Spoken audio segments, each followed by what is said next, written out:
Hello, and a few to the news from the television company Ostankino, the main events at this hour. The warring sides in Bosnia, in effect, have fulfilled the terms of the Western ultimatum, and NATO is refraining from launching an air attack.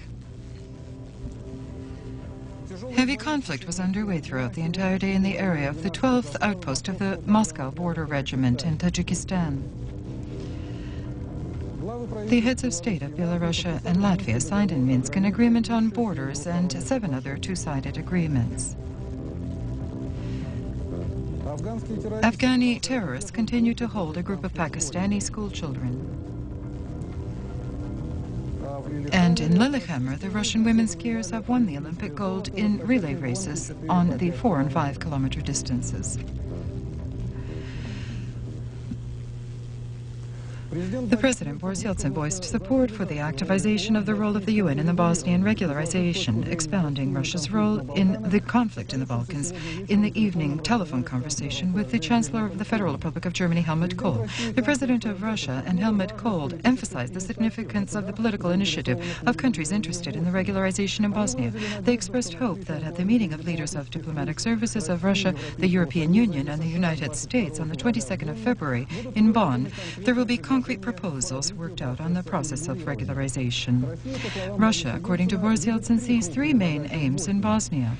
The first is to strengthen the positive processes in Sarajevo and to strive to transfer the city under the administrative control of the United Nations. The second is to take measures to strengthen other security zones in Bosnia. And thirdly, to achieve the signing by the 3 Bosnian sides of an agreement on a peaceful regularization throughout Bosnia on the basis of the European Union plan. The telephone conversation was on the initiative of Helmut Kohl. Today at 1 o'clock in the morning, the NATO ultimatum deadline expired to Bosnian Serbs on the withdrawal of heavy artillery to a 20-kilometer radius from Sarajevo. By this time, the terms of the ultimatum were not complied with in full. There was the question decided all night of an attack on the NATO aviation on remaining Serb artillery. The leaders of the UN awaited news from their representatives in Bosnia, and they were expecting information from military observers and the Blue Berets, who, in the snowy darkness, were attempting to control the terms of the ultimatum. The first word came from the special representative of the UN in Bosnia, Susho Akashu, brought some relief. He stated that the Blue Berets on location are satisfied with the progress of demilitarization and there was no need to deploy NATO aviation forces. But on today's snowy night, Europe was half a step from catastrophe. The hostages of world policy, 400,000 troops, Blue Beret troops in Bosnia, with honor survived these difficult hours and for the first time since the beginning of the war proved their effectiveness and in their presence here. Almost for 40 minutes. That was the length of today's telephone conversation between the ministers of defense of Russia, Paul Gorbachev, and his American counterpart, William Perry, as yesterday they discussed the situation in the Balkans. The Minister of Defense of the USA deferred the proposal of Gorbachev to deploy American military contingents in the region of the compact population of Muslims. He expressed readiness to discuss the entry into these regions of troops of the Western European countries, Great Britain, France, and Germany, confirming the impermissibility to launch an aviation attack of NATO on any object of the warring sides. Gorbachev, at the same time, expressed hope that the UN Defense Council would continue to resolve the conflict through political means. Pavel Gorbachev reiterated the opinion of the President Yeltsin on the need for a special meeting of the leaders of Russia, the United States, France, Great Britain, and Germany. And at the same time, he proposed to discuss possibilities of his meeting with the ministers of defense of these countries. Today, the entire world breathed a sigh of relief. Although the NATO planes continue their reconnaissance flights over Sarajevo, their noise does not disturb the residents any longer. Lately, they could not frequently calmly walk in the streets of their hometown without the fear of being killed.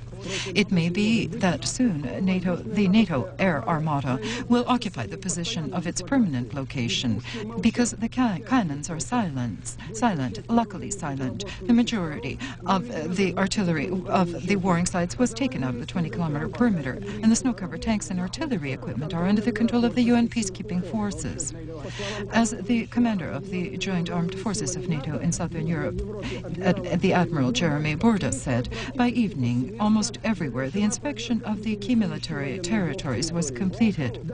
And even those positions, because of poor weather conditions yesterday, were inaccessible. The Russian contingent of Blue Berets has begun to fulfill its peacekeeping mission. 2 reinforced regiments of paratroopers, that is 400 soldiers and officers, this morning located themselves on the border between the Serbs and Muslims in the Sarajevo regions of Gorbavica, Vraca, and Njarice. Part of the troops occupied control posts in the areas where artillery is located, which was given over to UN control. But the war in Bosnia has not ended. The residents of Sarajevo still lack provisions. The shelling of other towns continues, and the peaceful residents are still threatened by danger. There's no increase in optimism based on the statement of several Bosnian leaders, and they are Muslims, who are dissatisfied with the refusal of NATO to launch air attacks on Serb positions. And in any case, today showed that in the regularization of the conflict around Sarajevo, a great step forward has been made. And in the opinion of political leaders in both the West and the East, for Sarajevo, order has been instituted. And according to the United Nations opinion, it would be desirable to spread it throughout all Bosnia and Herzegovina.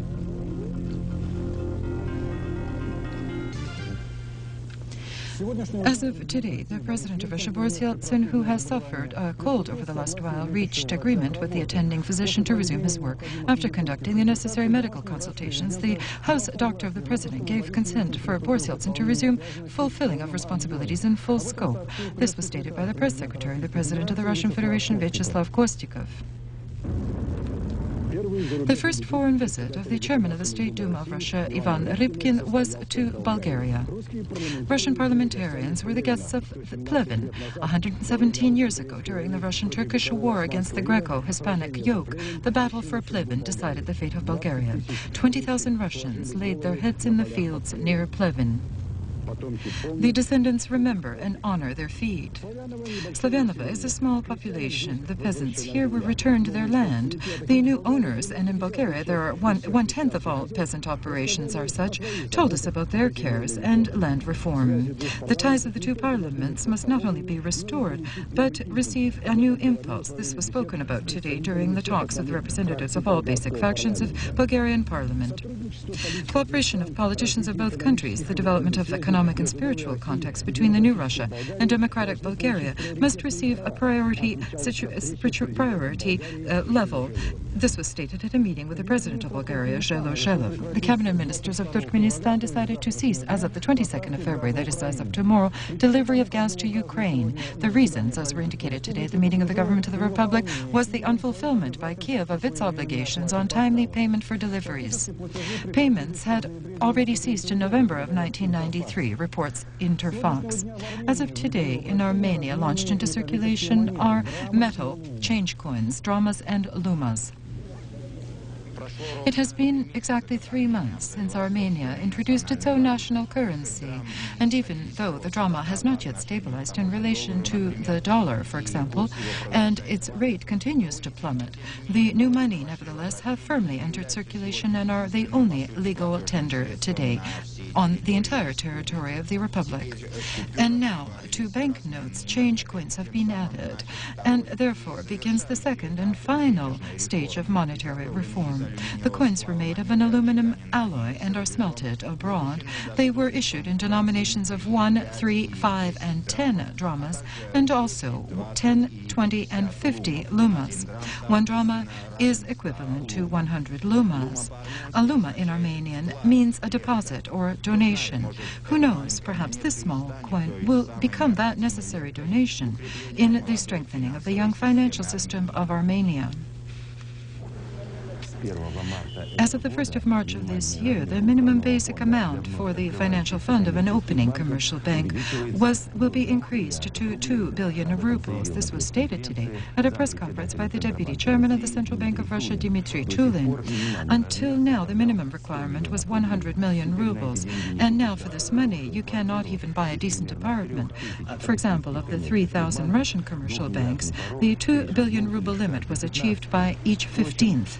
In any case, all currently operating banks are given the opportunity during the course of 5 years to try and increase their capital bases to 5 million AQ, when AQ is a little larger than a dollar.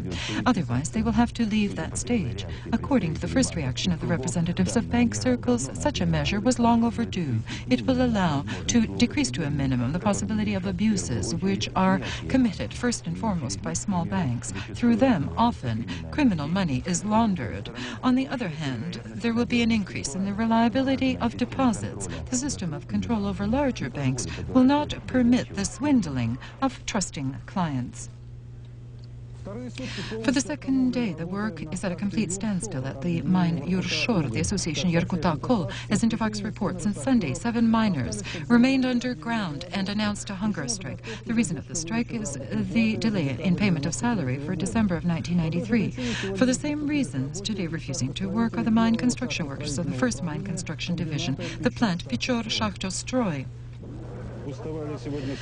Since morning, protesting in the auditorium of the Kievan Polytechnical Institute were all the instructors and students who, in Ukraine, a 2-day warning strike has begun of the employees of higher education institutions with whom solidarity is expressed by instructors. They wish to attract attention to their poverty-stricken existence by the authorities. According to salaries, the instructors of higher institutions are in 44th place. For a student's bursary, you can buy only 2 meals, and even it is delayed by 2 or 3 months. The institute lacks means for the payment of communal services. In essence, financing has stopped of higher education research programs. Participants of the meeting expressed political non-confidence to the government of Ukraine and warned that if the authorities don't take steps to save the upper education system, in May, more serious and lengthy protests will begin. Also heard was the proposal to create a political and engineering party which will defend the interests of the scientific and technical intelligentsia.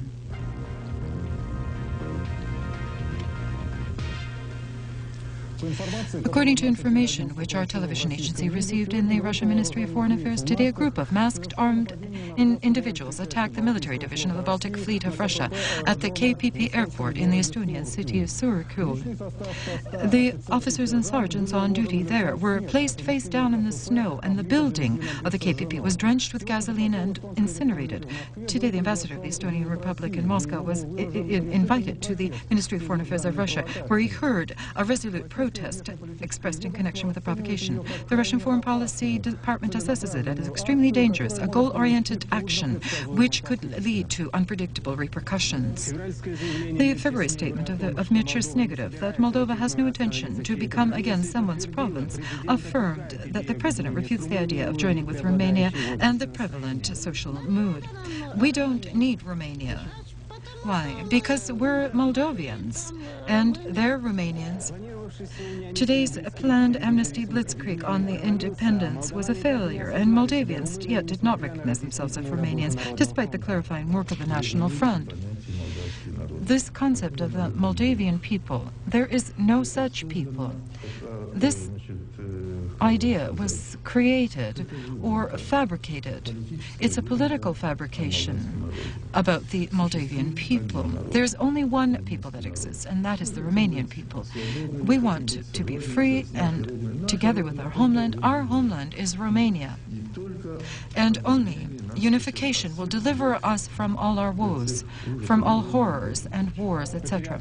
Having lost 1 year ago the majority in Parliament, the National Front and its supporters hope to have revenge at the elections on the 27th of February, despite the pre-election success of the main opponent of the Unionists, the Agrarian Democratic Party. It is expected that supporters of this and other blocs refusing unification with Romania will be defined at the 6th of March poll, which will show the level of support of the people in the idea of independence and a neutral Moldavian state. I think after the 6th of March,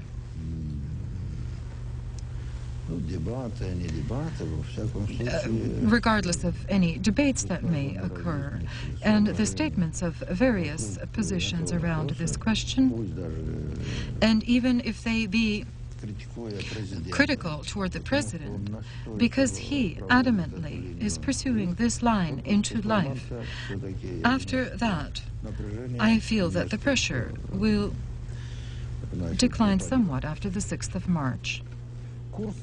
The rate of the dollar, American, at trading on the Moscow Interbank Currency Exchange has begun to grow. At the end of today's trading, it was affixed at the level of 1,573 rubles, which is 6 rubles higher than the last indicator.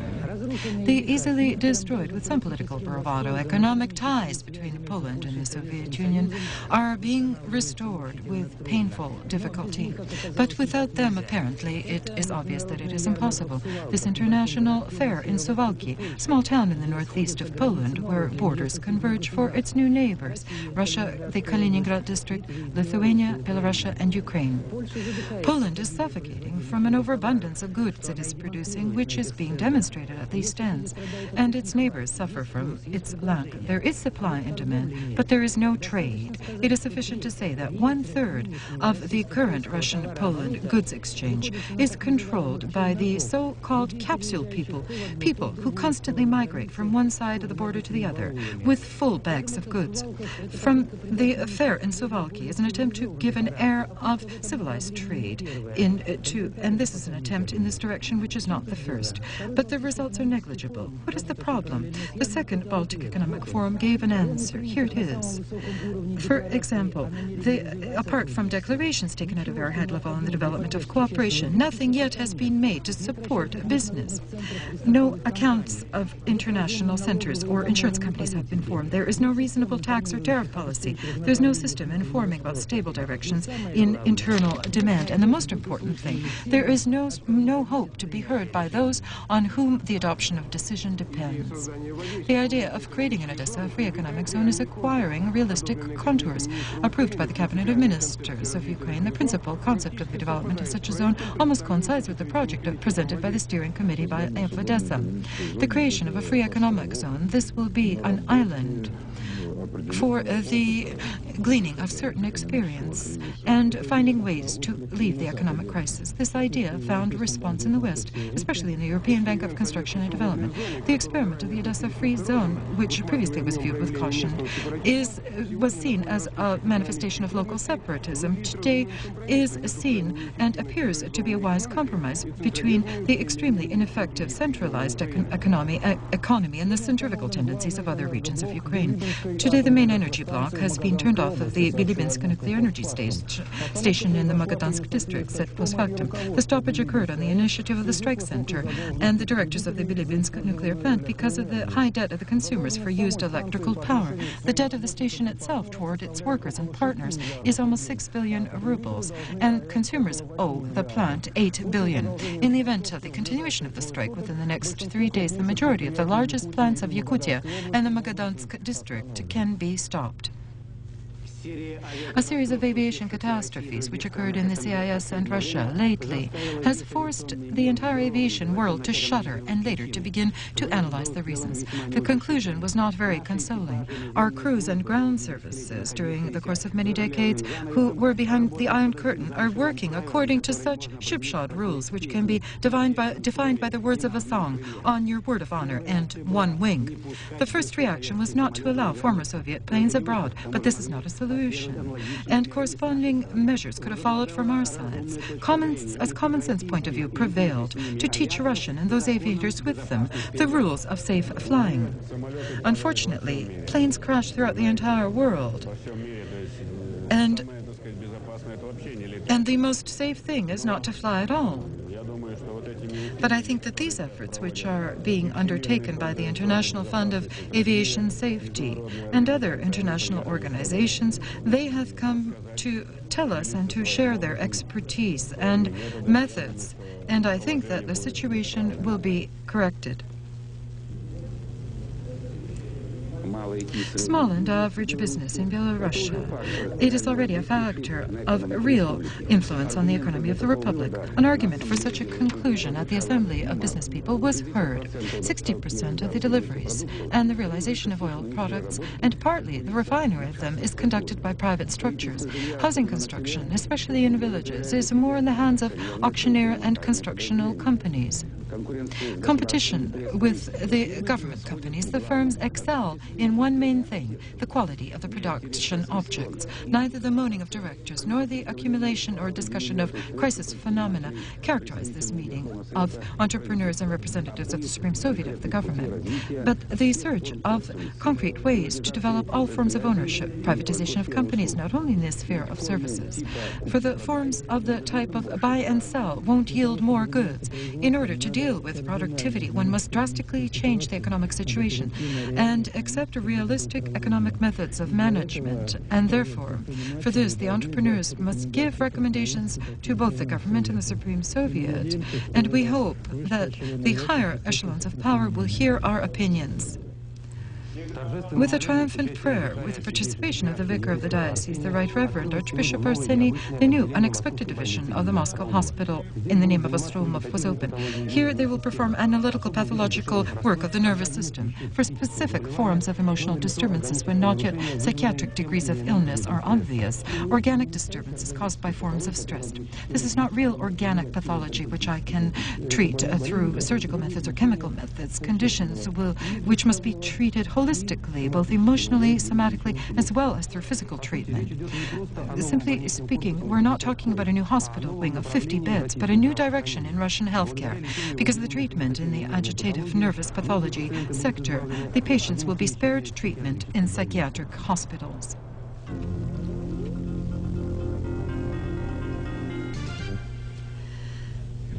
I'm standing right now in one of the hottest spots of the Stalingrad battle. Behind my back is the Volga River. On the left banks of the river was the division of the army under General Chaikov. And on the right, not far from here, is the field of the fallen troops. Below, on the ground, under my feet, there is now a stone cross. And so is designated the spot where, in the middle of May of this year, is scheduled the unveiling of the monument of overall reconciliation erected in Austria with the money of the residents of that country. In Volgograd itself, this news seems to acquire more and more scandalous proportions. On the soil of Stalingrad, there is no place for the memory of German occupants. Under such slogans, the meeting was conducted today, but many adhere to another point of view. The monument is necessary, and namely, on the soil of Volgograd, as a reminder to those living here, the younger generations, about those terrible times which people endured in the Stalingrad battle. We're being told that this monument is of general reconciliation, but with whom must we reconcile? With those fascists who came with fire and the sword on our land? We must say that no one consulted the Volgogradian residents on this matter, but in such a delicate matter, it is probably necessary to consider various opinions. In laying the first foundation stone in the new capital of Ingushetia, participating will be the head of the administration of the President of Russia, Sergei Filatov, who is leaving this evening to the Northern Caucasus. As Itatas reports, according to Sergei Filatov himself, the new capital of Ingushetia will be located approximately 40 or 50 kilometers from the current district center, Nazran. The planned events coincide with the 50-year anniversary of the Stalin deportation of the Ingushetian people from its territory of residence. The chairman of government of Russia, Viktor Chernomyrdin, as expected on the 26th and 27th of February, will officially visit Finland. During the visit, he will discuss trade and economic relations between the two countries. On the return from Finland, Viktor Chernomyrdin intends to stop in Petrozavodsk and there conduct a meeting with the leaders of the Republic, the mayors of the cities and regions of Karelia, and directors of companies.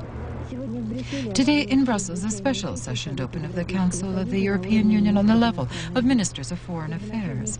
The first initial aim of its convening was to discuss the differences which arose during talks on accepting into the European Union Austria, Norway, Finland, and Sweden. And however, the latest events of this week in Bosnia-Herzegovina brought changes into the agenda. In the Austrian capital, another session began of the ruling council of the International Agency of Nuclear Energy. The basic question in the agenda will be discussion of the project of conventions for nuclear safety, over which during the last 2 years representatives of 60 countries have been working on. Its final ratification will be held in September of this year at the usual session of the General Conference of the agency. In Hamburg, the 3-day Federal Congress opened of the leading party of the Bonn ruling coalition, the HDS. The Federal Republic of Germany this year will undergo 19 various elections, including the main one, into the Bundestag. However, polls indicate that the decrease in the popularity of the HDS and the entrenching of the positions of the leading opposition party are evident, the Social Democratic Party of Germany. And therefore the main goal of the chairman of the HDS, the Federal Chancellor Helmut Kohl, at the Congress will be to mobilize the members of the party for the pre-election campaign to preserve power in Bonn. In the Central Bonn prison last week, Herbert Miss found himself, the former chairman of the German Communist Party, a great friend of the Soviet Union. Herbert Miss already has served 2 prison terms in his life, in 1951 and 52, during the crest of the Cold War, when authorities were persecuting communists. And what is he guilty of this time? It has been more than 2 years that a special commission of the Bundestag has been investigating the activity of Walt Schlatkovsky, a high-placed official of the German Democratic Republic who transacted foreign currency operations on orders of the government. From Herbert Miss and the former treasurer of that department, Kurtor Fritzschick, the commission wanted to know what portion of the money for the party passed through Schlatkovsky. It is presumed that generally we're speaking about 80 million marks annually, but Miss and Fritsch refused to give evidence for political reasons. But here one cannot speak to the parliament this way, and the law provides for, in such cases, half a year of imprisonment. Miss and Fritsch spent only a few days in prison. Their grievances were effective, and until a full judicial clarity was reached on the issue, they were released. Now the former chairman of the German Communist Party lives in Mannheim. I spoke with him over the telephone. Miss is resolute. The Parliamentary Commission has no business dragging him into a slander campaign of a sovereign country, which was the German Democratic Republic. It does not deny certain material and moral support by social countries. But prior to discussing this question, one must clarify how much was made by the 3 bourgeoisie parties on German unification. And this is reminiscent of the Inquisition in prison. Miss will never go to Russia again. He is deeply disappointed with what is happening in our country. The Communist Party of Zyuganov maintains contact with him. On the 23rd of February, the one-time supporter of the Communist Party of the Soviet Union will be 65. He's a pensioner, receives 16,000 marks annually, 1,600 marks annually. The question of the money from the German Communist Party is still open, and in the coming months we will again hear about the relentless communist. Today, all day, in the zone of patrol, the 12th Border Outpost of the Moscow Border Regiment, the Russian border troops are conducting military activities against a penetration from the Afghanistani side of a group of Afghan mujahids and gunmen of the Tajik opposition. As the Tatas reports, the provocation was accomplished by the support of the Afghan Prime Minister Hikmatyar and activists of the Islamic movement of Tajikistan.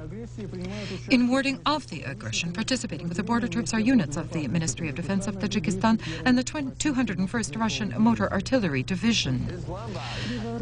3 armed gunmen, Afghans, who yesterday seized a school bus with Pakistani children with 63 students, continue to hold hostage 10 students and 1 teacher. They're demanding from the Pakistani authorities to free 70 Afghans from prison and the opening of Pakistani borders for new Afghan refugees and a provisional aid to the residents of Kabul. The Minister of Internal Affairs of Pakistan and the Ambassador of Afghanistan in Islamabad continue talks with the captors on the freeing of the remainder of the hostages. The escalation of political heat in South Africa puts under question the possibility of conducting, in the end of April, truly free and just elections. The conclusion of observers is, as analyzing the events of last weekend, that this could be under question because the clashes between supporters and opposers of the elections. According to the police statistics during those 2 days, in a variety of regions, 22 people were killed and tens injured. In a few of the news, for exactly 8 years, working in orbit close to Earth is the station Mir, which belongs to Russia, and the only country so far that owns an orbital complex. On Mir, there has been 14 domestic expeditions. 10 times foreign crews worked there. But now on board of the orbital station is the 15th basic expedition at work, Viktor Afanasyev, Yuri Usachev, and Valery Polyakov. Mir was launched in 1986. As presumed by its creators, it should have existed in orbit for 5 years. But because of the current lack of funds, it has led to the fact that the creation of a replacement station, Mir 2, was delayed. And on Mir, work is regularly conducted to prolong its life. Soon, Russia, however, will lose the priority in such programs. As specialists of the Russian Space Agency calculated, it will be more profitable to have an international space complex. As the base in its construction, the block of Mir 2 will be used. With this, I say goodbye to you, and in one moment, the news of the Olympic Games. All the best.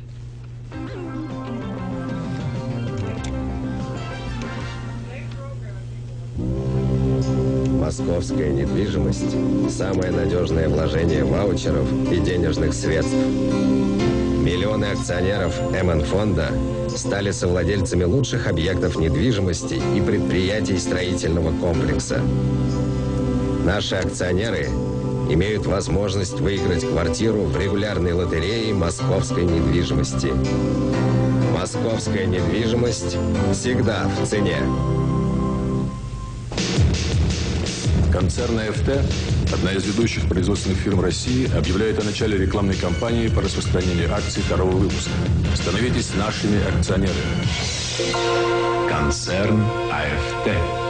Первый ваучерный показал самый устойчивый рост курса акций, обеспеченных российской недвижимостью. Акции первого ваучерного растут быстрее инфляции. Годовая доходность вложений в акции первого ваучерного превысила 2000%. Рост курса продолжается. Самая большая компания в России, самая доходная. Первый ваучерный всегда первый.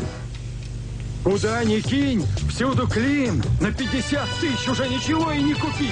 Мучился Леня Голубков. Эх, была, не была. Прошло 2 недели. Сколько там набежало? Волновался Леня. О, ё-моё! Куплю жене сапоги. Это просто Леня. АО ММС.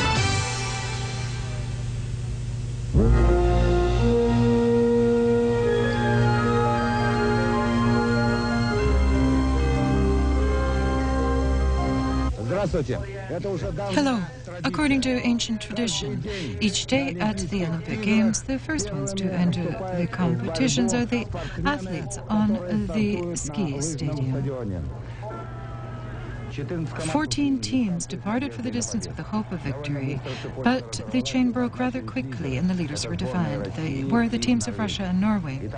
Italy, which hoped for success by the last level, were behind by more than a minute and said goodbye to their hope of gold medals. The 2 strongest teams took turns leading. On the 4th level, Lyubov Yegorova left 1 second later than the Norwegian skier Moyen. However, in the 2nd kilometer, Yegorova beat her competitor. With each minute, the gap widened. She reached the finish alone. On the Russian team was also Yelena Veltel, Larisa Vlasitina, and Nina Gavriluk.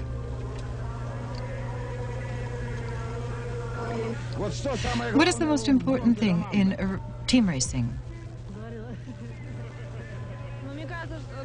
It seems that everything depends here on all 4 participants.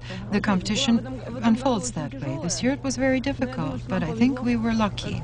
For the 3rd Olympic game, the Russian team has been winning. 41 athletes participated in the combination in alpine sports, but only 25 finished. The downhill speed skating and the slalom, the strongest one was the Olympic champion of Albertville, the Swedish Pam Weiberg.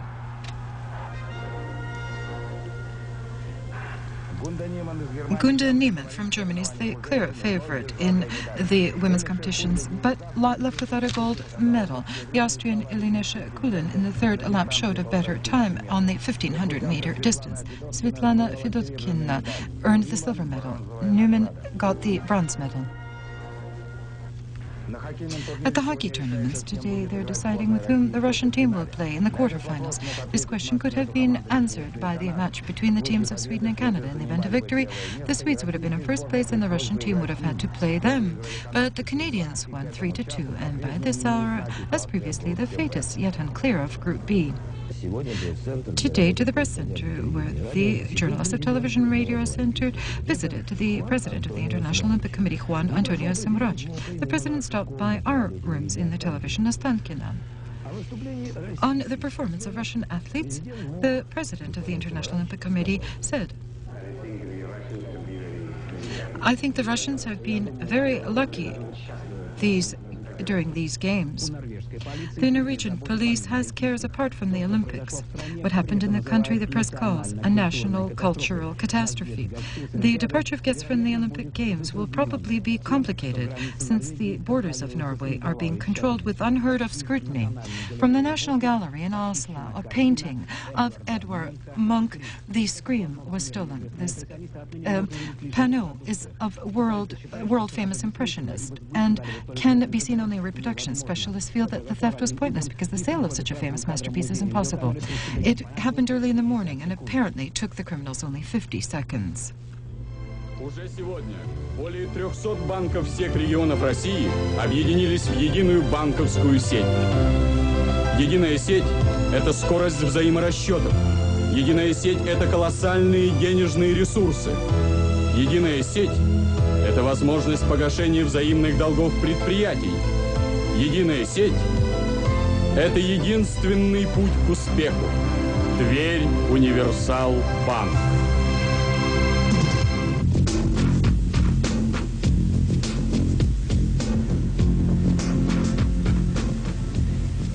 Хотите сохранить и приумножить свои деньги? Как рыба в воде на рынке недвижимости, инвестиционный фонд Трест АЛД сделает это для вас.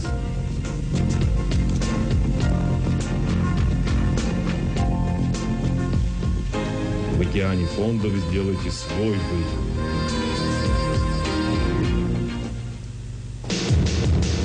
Концерн АФТ, одна из ведущих производственных фирм России, объявляет о начале рекламной кампании по распространению акций второго выпуска.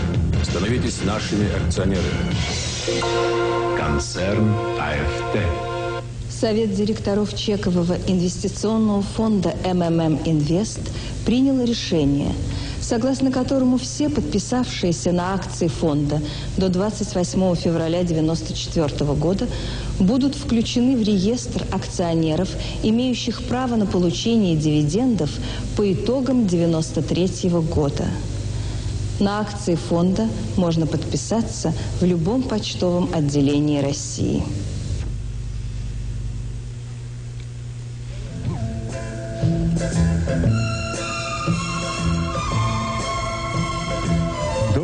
Good evening. February again justifies its reputation for snowstorms. In the north of Russia, there is a quick shifting of cyclones from the Barents Sea to the central Ural area. This will lead to a severe vacillation of atmospheric pressure, strong winds and snowstorms. And so, according to the Oceanic Meteorological Center of Russia, tomorrow, the weather in the Arkhangelsk region of the Republic of Komi will be defined by the cyclone. They are expecting wind gusts, heavy snowstorms. During the night, -12, -17, during the day, -7, -12. In Murmansk, the temperature will increase to -5. This same cyclone will change the weather in the central Volga area as well. In Tatarstan and Bashkir, there will be heavier cloud cover and snow in places. In the morning, there will be fog with visibility of less than 1 kilometer. During the night, -10, -15. During the day, 6 to 8 degrees warmer. In the Baltic